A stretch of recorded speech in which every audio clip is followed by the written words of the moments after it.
Welcome, viewers and listeners, to another edition of CHP Talks. I'm here this week with Dr. Charles Lugosi. He's a good lawyer friend, a good friend, and a good lawyer on Vancouver Island. And I'm going to give him a proper introduction. But Charles, first of all, I want to thank you for joining us today on CHP Talks. I'm honored and privileged to participate in this discussion. Thank you for inviting me. So just recently, I'm going to give you the introduction first here.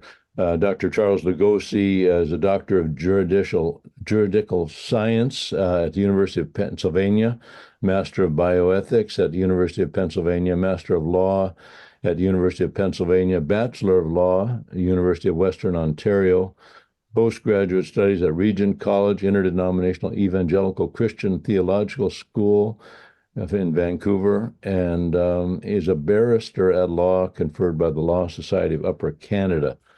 In terms of areas of interest or teaching, that things that he teaches on: constitutional law, criminal law, jurisprudence, bioethics, biotechnology, artificial intelligence, trial and appellate advocacy, torts, defamation, media law, comparative constitutional law, civil liberties, First Amendment, 14th Amendment, administrative law, public international law, environmental law, education law, election law, professional responsibility, human rights law, and election law.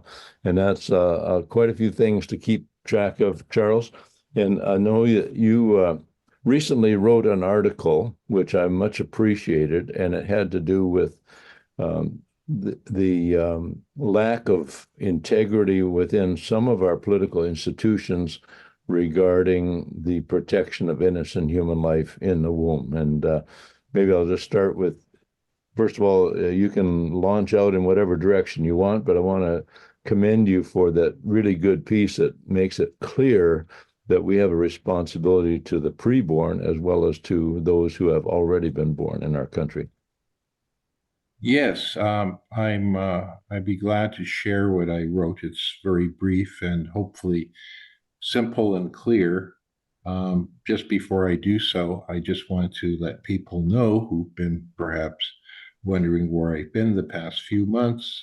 I took a leave from my law firm in Victoria to accept an associate professor of law position at Liberty University in the state of Virginia. It's a Christian university.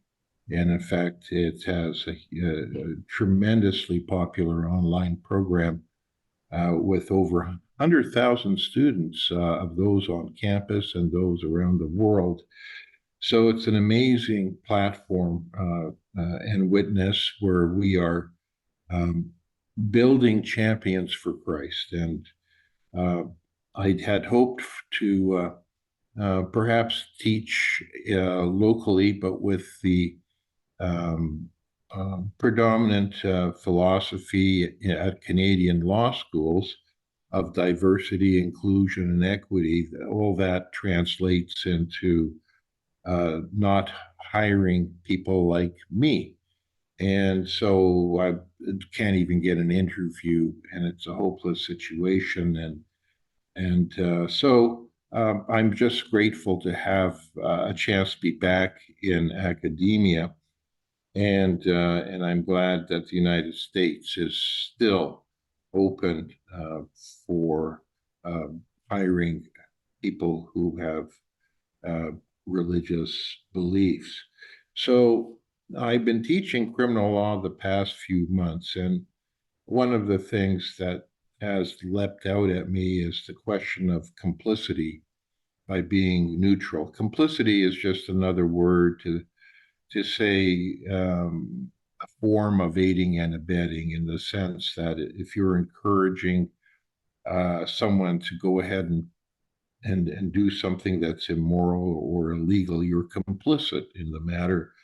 And I think it's pretty clear that on matters of this sort, the teaching of Jesus is very clear. You're either with me or against me. In other words, there's no neutrality permitted. In other words, you're either for God or against God. So it's in that context I've been sort of evaluating current events that are going on. So let me tell you, I came across a letter written by Frank Wagner to somebody associated with the BC Conservative Party, and their political position is neutral on the question of abortion, and that's the most favorable way I can put it.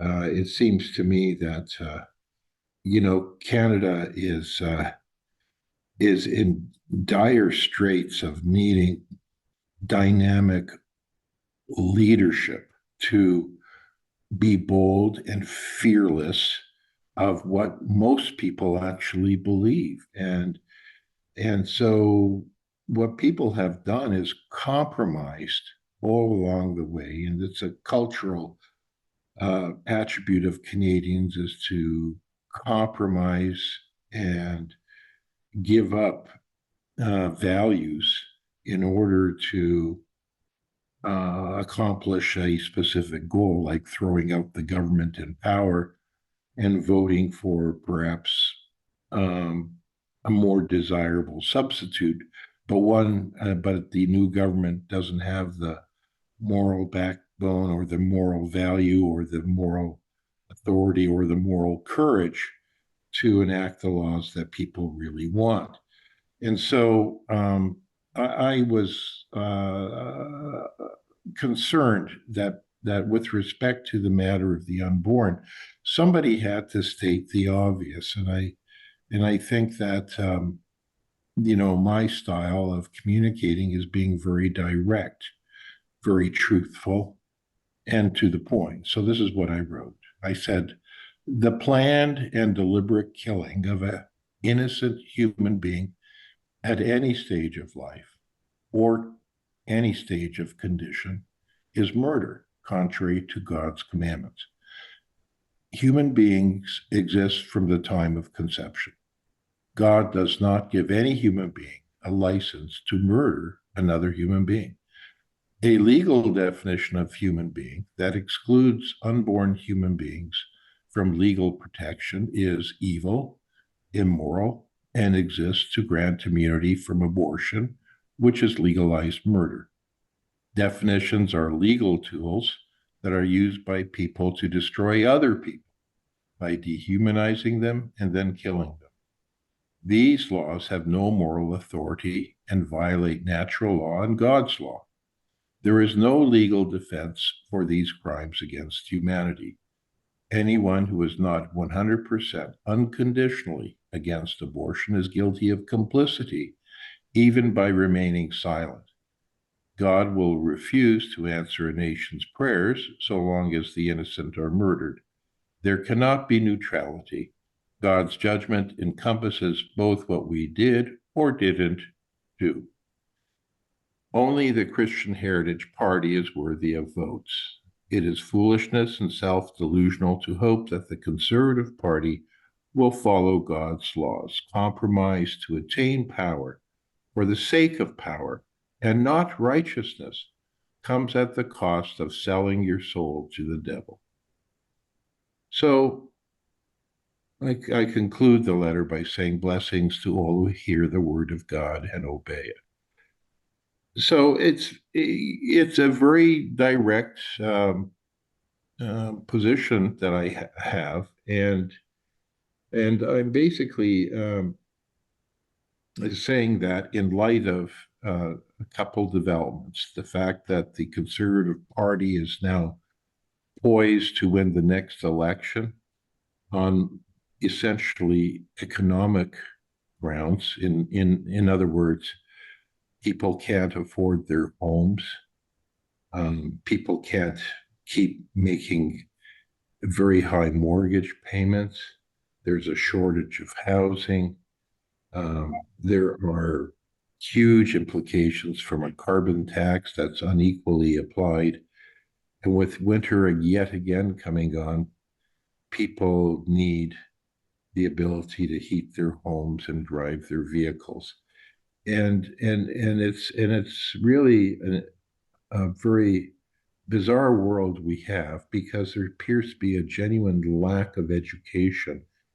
Because, of course, to build a battery for an electric car takes up far more energy in terms of using fossil fuels and other forms of energy and cost and of rare earth materials and so on. And it's really silly, and it's really silly, and it's in a cold climate like Canada. Battery powered vehicles just can't survive a cold winter.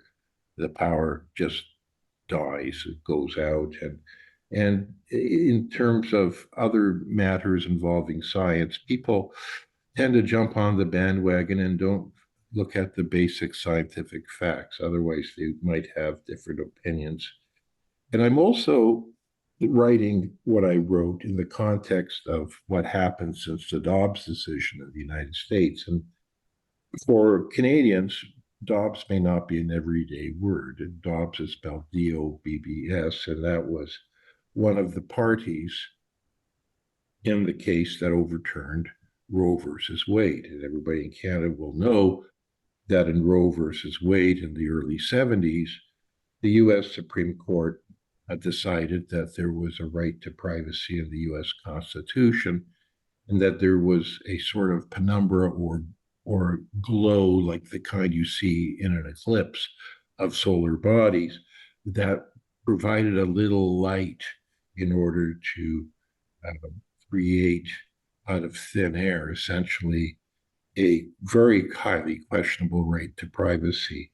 Well, it took, I believe, the deaths of 60 million unborn children for this judicial doctrine based on nonsense to be finally recognized for what it was, that it was not proper legal authority, but politically motivated, and that in the case was thrown out.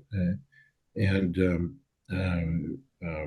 Rod, I know you were looking at my biography from the Liberty Law School website, and one of the things I'm grateful for is that Liberty University acknowledged my dissertation conforming to the rule of law as one of the very original pieces of work. In fact, I believe that I wrote the blueprint on how to overturn Roe versus Wade.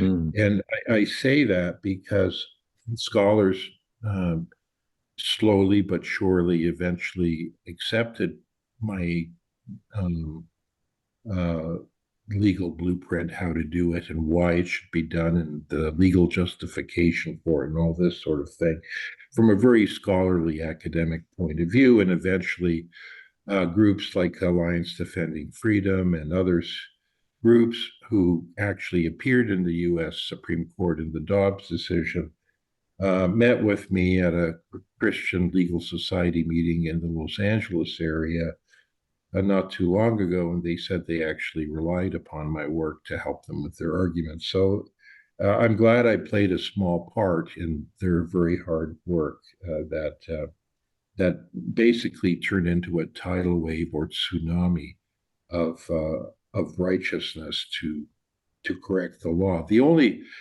um, lingering question I have in my mind is my dissertation wasn't simply about overturning Roe versus Wade. The second half of my dissertation was to make sure that the 14th Amendment was properly interpreted to mean that equal protection of the law applies to all human beings. And according to my definition of human being, a human being exists from the time of conception. Therefore, the equal protection means that all criminal laws protecting people from murder apply not to people who are just born, but also to the unborn. And the U.S. Supreme Court did not have that argued before them, and they did not go down that road. The argument was simply to return the matter to the individual states and the political wishes of those people living in those states. So if you can imagine, Rod, you had, let's say, a budget to campaign for the overturn of Roe versus Wade, and let's say you were able to raise $50 million.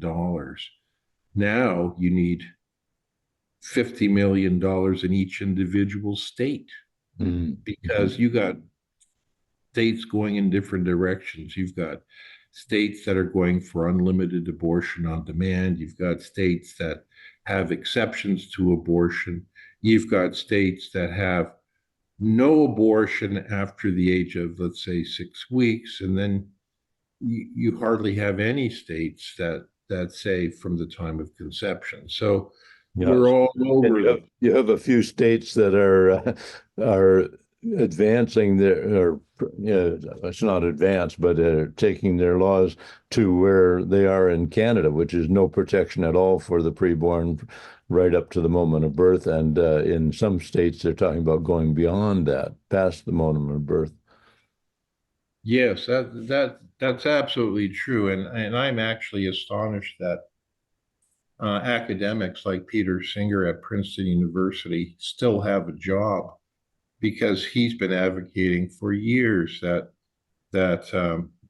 personhood is not bestowed upon a born child until they start having the attributes of personality.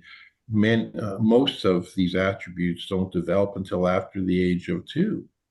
So presumably you could kill children, applying his theories, up to the age of 2, or perhaps even later where there's a developmental delay in the particular child. So, I mean, years ago, Rod, in the United States, you're well aware that slavery was a big issue. I mean, slavery, to be a slave, you were personal property, but you still couldn't kill a slave based on license to kill. In other words, the law didn't give you a legal immunity to go up and kill any slave that you saw fit to kill. But even then, with the Wilberforce in England and the emancipation movement to free the slaves and so on, you had a situation called the Missouri Compromise that led to a civil war. And the Missouri Compromise is, what do we do with the new American states across the Mississippi River? Because that territory was purchased, Louisiana Purchase was made by the United States government from a foreign power. And so the question is, do we have slavery in Missouri? And the compromise says, okay, so if you're in a certain area, then you're a slave state. If you're in another area, then you're a free state. And that's essentially the same kind of mentality behind the red states and the blue states today on the issue of abortion, except it's even more muddied in the sense that you have in between states where you're not even sure where to categorize them, maybe the purple states. Um, so that's kind of a crazy situation, and it looks like that's going to go on for an awful long time. But I don't think the question of abortion will be resolved in the United States until somebody like Trump has enough moral courage to appoint judges who believe in properly interpreting the 14th Amendment to apply to all human beings, not just some human beings. So, I think that the question of how we treat other human beings is a really big one, especially now that we're getting to the Christmas season, where people are thinking of the baby Jesus and so on. But I just, from my perspective, which is kind of unique, having re-entered academia, I'm really troubled by what I see in Canadian universities, Canadian law schools, and even in prestigious American universities with regard to the kind of protests we've seen recently in the news. And it makes me think that we assume that we're a civilized society governed by the rule of law. And as I've made the point earlier, in my opinion, the rule of law is not just following the rules, but the rule of law is based upon just and moral values that are in accordance with godly values. So, what I've noticed slowly happening over the past 30, 40 years is a gradual indoctrination of our children in the school, starting from kindergarten, and the promotion of values that, in many ways, um, is an outreach of critical race theory, which had been promoted by various progressive schools, and so you have that element of progressive beliefs in what people may call social justice, anti-colonialism, wokeism, all these new terms people need to get familiar with for the ideas they promote. And then you have our open immigration in the sense that because we've had 4 million or so unborn babies killed in Canada, we need to replace those 4 million with immigrants, right? So, what we are creating is immigrants who don't share the values, let's say, of people in the Christian Heritage Party, people who um, have different beliefs, and the kind of beliefs that I'm really concerned about is the resurrection of the terrible, evil beliefs of genocide of all the Jews. Um, you know, people chant the slogan "from the river to the sea." That is just code language for saying not a single Jew will be alive. We will kill every single one of them. In other words, we'll finish the job started by Hitler. That is emerging so prominently. People are not ashamed of these views. They actually are promoting their views. You know, when the Hamas um, invaded Israel and killed helpless, peaceful, loving, unarmed people, um, they had no shame. They even videotaped what they did, and and uh, and there's been not a lot said, especially in Canada, about what's going on. The Daily Mail did run a good story about female Israeli soldiers were shot in the crotch, in their intimate parts and their breasts. They engaged in genital mutilation. And the faces of these young women who died had the look of agony on their faces. And these women were raped repeatedly as well. Their pelvises were crushed and broken. And yet there's another article I saw written in the National Post in Canada by Avi Ben who said the despicable silence when it comes to sexual assault of Jewish women. You know, in our society, you know, we have a strong feminist movement, and there are movements of violence, preventing violence against women, and so on. And yet, it's so hypocritical. If the victims are Jewish women, that's okay. We'll be silent about that because we don't care about them. Can you imagine that? Um, it's just so hypocritical, and there's so much virtue signaling, but the substance is gravely lacking. And so, you know, as a lawyer who's teaching criminal law, and I'm thinking, you know, there's complicity. If you're not openly saying this is wrong, this is a a crime against humanity. It's a kind of hate crime of the worst nature because it involves racial hatred. Um, and yet, on the other hand, the Prime Minister of Canada jumped on the bandwagon without any analysis and said, "Oh, look at this! The Israeli Defense Forces have attacked a hospital," when it was really a missile from the Palestinians themselves, from Hamas, that that malfunctioned and hit the parking lot beside the hospital, and and it was very hard to sort of swallow his pride and say I was wrong, terribly wrong, and I apologize. In fact, I don't think he even went that far, but should have. But it just shows you the inherent bias of what's going on. You know, let me talk about law schools a little bit, because there were some interesting things going on in Toronto. Toronto Metropolitan University, which has been renamed after being Ryerson University.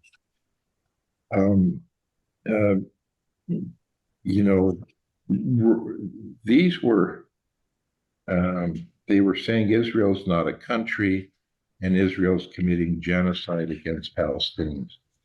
These are all lies. There's no, I mean, you've got an Arab on the on the Israeli Supreme Court. The head of one of the major hospitals, I think it was Haifa, is an Arab. Men and women who are Arabs get education and equal rights in Israel. In fact, some of them have joined the army and they're fighting alongside Israelis.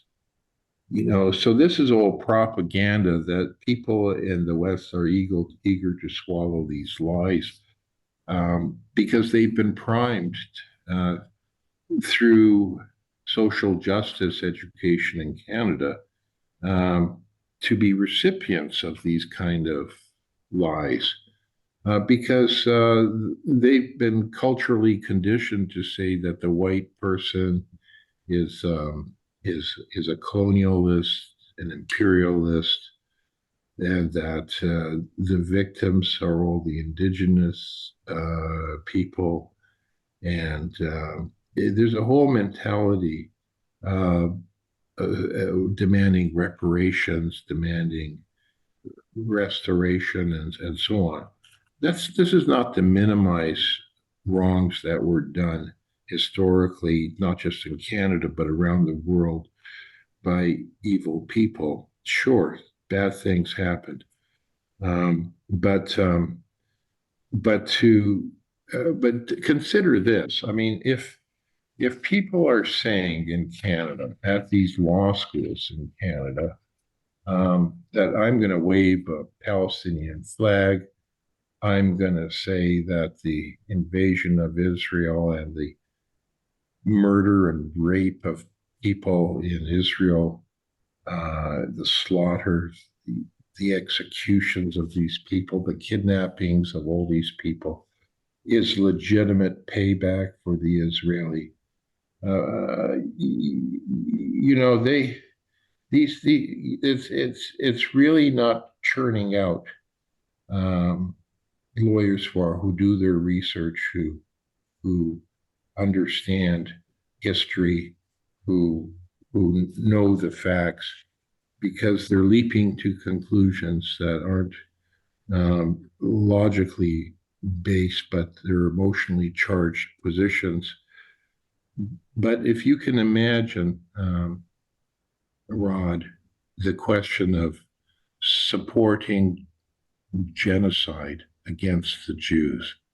In other words, we're going to kill all the Jews. I mean, can you imagine if the language was different? We're going to kill all the black people. We're all going to kill the Chinese people. We're going to kill all the tribe of the Iroquois, for example. I mean, I mean, the outrage, the Yeah. insanity of it all be easily exposed. Well, but when you say we're going to kill the Jewish people, people say, nah, you know, why No, is it in a class by itself, Rod? It doesn't make any sense to me.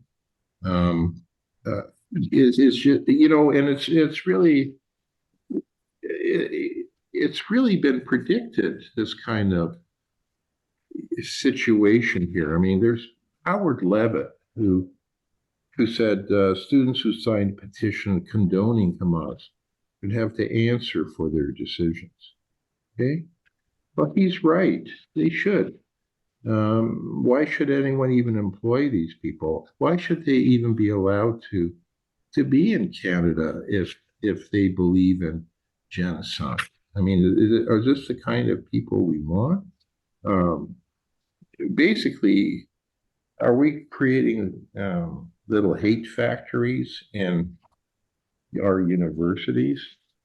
It's that's the opinion of the National Post, and and here I just came across an article the other day. It says here at the University of Washington, just south of British Columbia, uh, there was an investigation to faculty hiring, which shows that white job applicants get nowhere. Apparently, no white faculty are allowed. In other words, merit doesn't count. We're going to discriminate openly on the basis of your skin color. Now, for years people have believed in the small L liberal values of equality and merit-based appointments and so on. But are we now so conditioned that our next judge to the Supreme Court of Canada has to be of a certain race, has to be of a certain sex or sexual orientation? I mean, does the ideal candidate have to meet these criteria? Why can't we just go on merit? I mean, it was tough enough to appoint a judge on merit when you had maybe an outstanding jurist who didn't speak either English or didn't speak French, because you have to be bilingual. So I'm sure we lost a lot of very good jurists along the way, when we could have just used translating services and got the benefit of the most respected and able minds in the country. So, but where you have a headline that says no white faculty allowed, it's really changed since I graduated from Western. When I was at Western, I got to meet a law professor who's now deceased. His name's Robert Martin.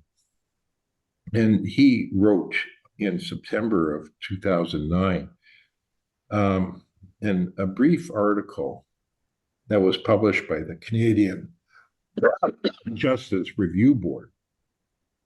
And the title was University Legal Education in Canada is Corrupt Beyond Repair. Can you imagine that? 2009, he says this. He says, we now have a loss of critical thinking, and he uses outrageous descriptions that offend people. I mean, the substance of the article shows a great deal of thought and substance. But I do think, though, he concludes with two phrases. He says, every law faculty in Canada, this is 2009, was a feminist seminary, and he called it psychotic kindergarten. Um, he says the reason is lawyers are involved in what they call social justice, and so we become social justice activists, and we have indoctrination as the primary activity in the law faculties. Well, here's the fruit of the prediction of Robert Martin.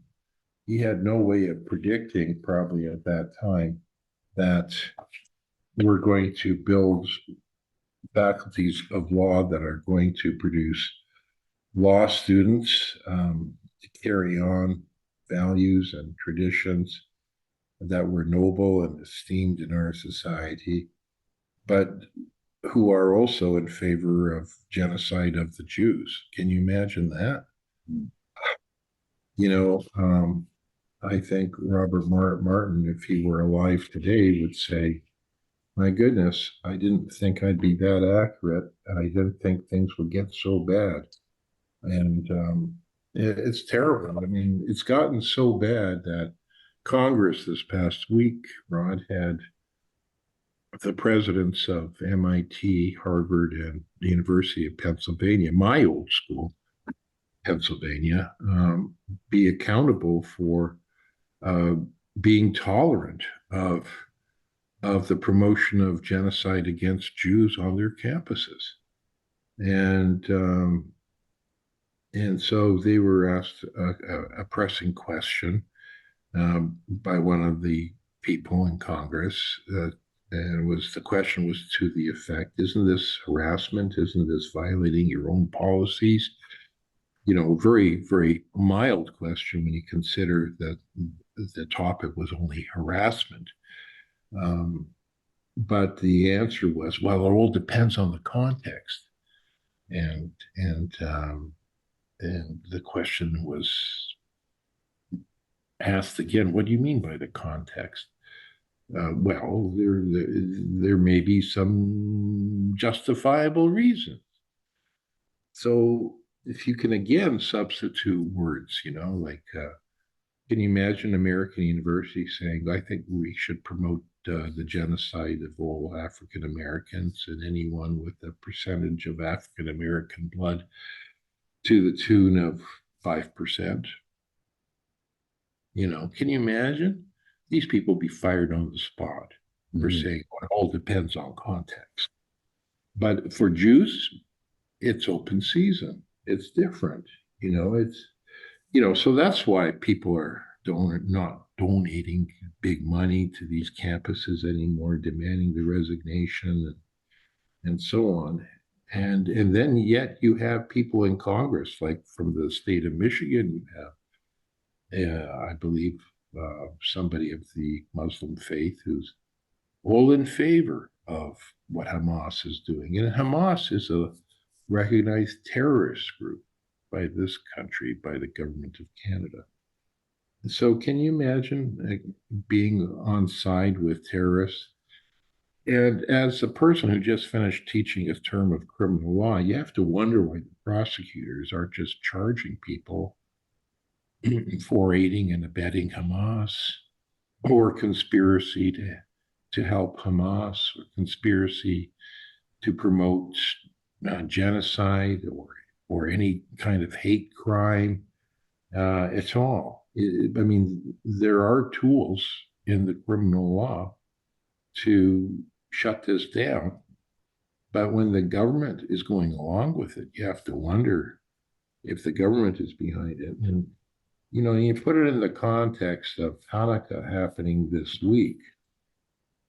You know, how many Jewish families are going to put their lighted candles in the front window for people to know they're celebrating? They're probably in the basement with the curtains drawn so nobody will know they're Jews.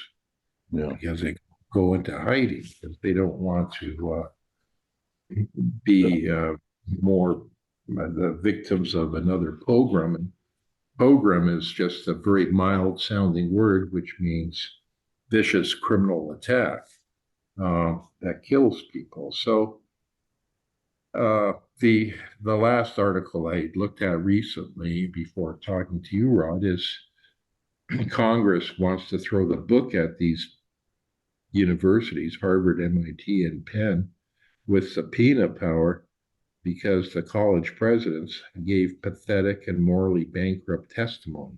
Now, if you look at each of those presidents, you have to wonder how they even got their jobs, because all three share several things in common. They're all women. They appear to look like women. Can't don't know for sure if they're all women, but they look like women, and they're all promoting heavily diversity and inclusivity and equity. And if that other article is correct, somebody like me will never be appointed to the position of a president of a university because I tell you, I would never permit um, a campaign against the Jews. Um, in fact, I'm very pleased to be able to tell you that Liberty University sent buses to Washington, D.C. For a rally in support of Israel a few weeks ago. Mm. So I'm very glad to see the President Costin at Liberty University has taken a morally appropriate stand. And I think that we need to do the same thing too, because you can't just be on the sidelines, because you can't surrender your leadership to morally bankrupt people. You can't, and all it takes for evil to triumph is for good people to do nothing. Yeah. And that's, I believe, a statement made perhaps by Burke, perhaps. But So it, Charles, just I guess yeah. for Canadians, the same would apply to Americans, but you operate across the border. You've in law and constitutional law and some of these concerns.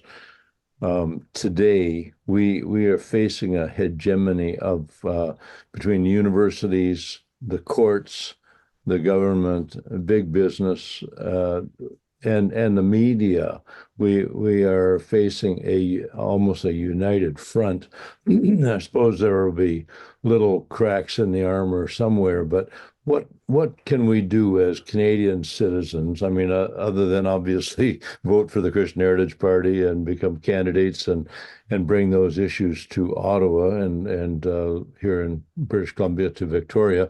But what can the average citizen do out there to try to, uh, you know, give some resistance to this woke culture? I mean, we had the Trinity Western University's application for law school was denied, and the Supreme Court of Canada went along with that and denied them the opportunity to raise up and nurture and train specifically Christian lawyers who actually held a Christian worldview. So we have to take some action. We're coming to the end of 2023, into 2024. We don't know. There could be a federal election, but on a daily basis, what can we do to try to restore a sense of respect for every human life? And of course, that goes for the preborn, it goes for Jewish lives, it goes for every ethnic, subset, and but also the respect for the rule of law, that where we live according to the Constitution, the supremacy of God, and the rule of law.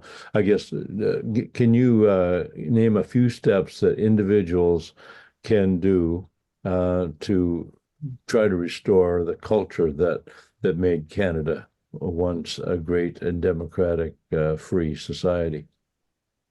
Well, Rod, I'm going to speak as a dad. I mean, I raised five kids, and it was actually my dream for each of my kids to go to university. And now I'm saying to myself, do I really want my kids to go to Penn like I did in that poisonous environment?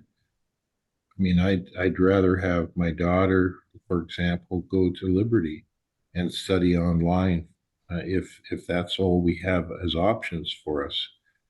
I think my son could maybe be better off going to a trade school and learning a good skill that's transferable where he can make a good living. I mean, the indoctrination going on. Like, I would never encourage my kids who live in the Victoria area to go to Royal Road, because I know they're very big on the die philosophy, the diversity, inclusivity, equity philosophy, and they're very big on social justice, and it's just going to fill their head with values that I think are destructive of the Christian heritage. It seems to me people should start homeschooling their kids. What they do, whatever it takes to homeschool your kids. I think that's really critical. I think that in terms of universities, I think there's some universities that are operating in response to what's going on. There's some new universities, um, particularly in the United States, that are springing up because Canada appears to be shut down for university opportunities. But you can still, as a foreign student, get into the United States, and I believe in Texas, Larry Summers is starting a new kind of school, and he was the former president of Harvard University. And then there's a university, a Christian university in Idaho that's supposed to be pretty good. And there's no reason why your kids can't go to like a Bible college to get a good university education. And there's some good options in Canada. Good Bible college is still there. Seems to me that if you need eventually to get into a professional school, go to one that's as neutral as possible. You don't have to go to a big name place in order to get a professional degree. As long as you pass the bar, that's all that matters in the end. These are just some practical solutions, Rod, but I'm telling you, you don't want to send your kids to a place that's filled with activists like Metropolitan University in Toronto or other places that are hostile, openly hostile, and very aggressive. Because let's put it this way: if you don't have a respect for human life that's born, such as the Jewish human life, you're never going to have respect for the unborn either. Right. Basically, now you're looking at disrespect for life at both ends of the spectrum, and you couple that with the monstrous Canadian laws that target the psychologically vulnerable and say, okay, we're going to give you the option to kill yourself because, we're short of healthcare funds anyway. Just do us all a favor and kill yourself. And saying that to someone who's chronically depressed might just push them over the edge. And then you're part of a complicity as well in terms of being responsible for that individual's death. So, complicity, I think, needs to be emphasized, and neutrality has to be thrown out the door. You're either with me or against me, says Yeah. Jesus. Yeah. God says you're either with me or against me. It seems we're either for against genocide, all genocide. You can't make exceptions. Hypocrisy seems to be the ruling um, cultural trait at the moment. We're probably among the greatest hypocrites, and we are morally corrupt in Canada. When you look at the scandal after scandal after scandal, and yet the governments remain in power, and the spending has gone on unabated, you have to wonder into whose pockets that money is ending up. Dr. Charles Lugosi, we're coming to the end of our time here today on CHP Talks. First of all, I'm going to ask how people can get in touch with you. There may be people that have specific things they would like to communicate with you about. Is there a way that people can reach you? The best way to reach me is through my email. That's cilugosi@liberty.edu. cilugosi@liberty.edu. Wonderful. We'll put that in the show notes Okay. as well. And I think that I would ask for prayer for not just Liberty, but all Christian university education, because we are always facing struggles, challenges, spiritual attacks. because we're doing a good thing. And when you're doing a good thing, you will find yourself under attack, and that's just how it is. So prayer is, I guess, the biggest need that we have.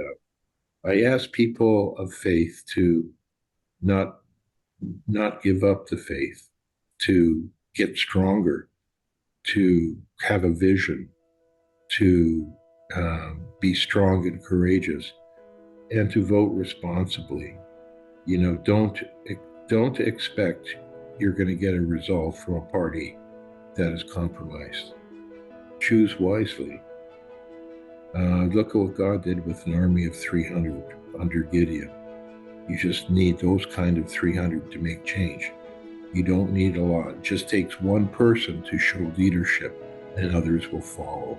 No, So be that leader. Be that leader. excellent. So, Great advice, Dr. Lugosi. And I failed to mention at the beginning when I was introducing you that you have been a candidate in the past for the Christian Heritage Party, and I thank you for representing our values on the campaign trail as well as in the legal profession. So thank you very much, and appreciate you so much spending time with us today. May God bless you and all those who listen to this broadcast. Thanks very much, Dr. Lugosi.